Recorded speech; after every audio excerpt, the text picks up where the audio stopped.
airfares to Europe from the United States are the most expensive they have been in the last 5 years. Searches for international flights are now 42% higher than what they were this time last year, with destinations in Europe topping the list.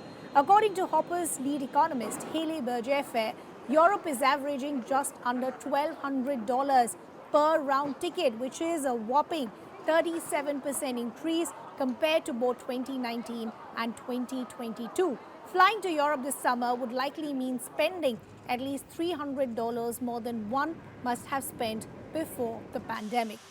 So let's break down the details in terms of why are we seeing such a spike as far as airfares are concerned. Now, the first obvious reason is that there is an increased demand as far as international trips are concerned. This is the summer season, the typical vacation season. So you see typically a lot of back and forth that happens. In numbers, we're seeing a 19% increase in demand for trips to Europe. Higher demand in travel, hence there is limited airline capacity. There is always a supply and demand lag that continues as far as the aviation space is concerned.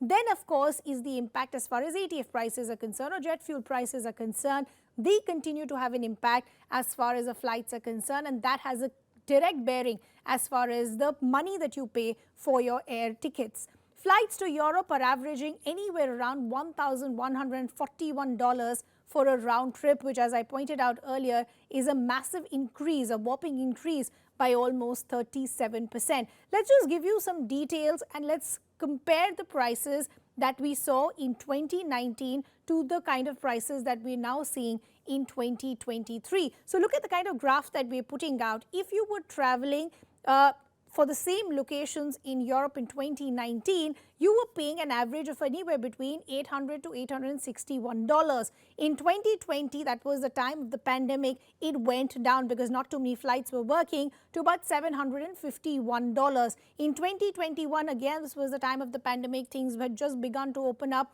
It went further down to below 700. But by 2022, when all sectors were completely open, flights were working on full capacity, you look at that spike from $695, it went to $850. And now in 2023, this is what we're calling revenge travel. It's crossed the $1,000 mark. It's gone up to almost $1,167. And if you speak to a lot of experts on the ground, they say that the prices are not going to come down anytime soon.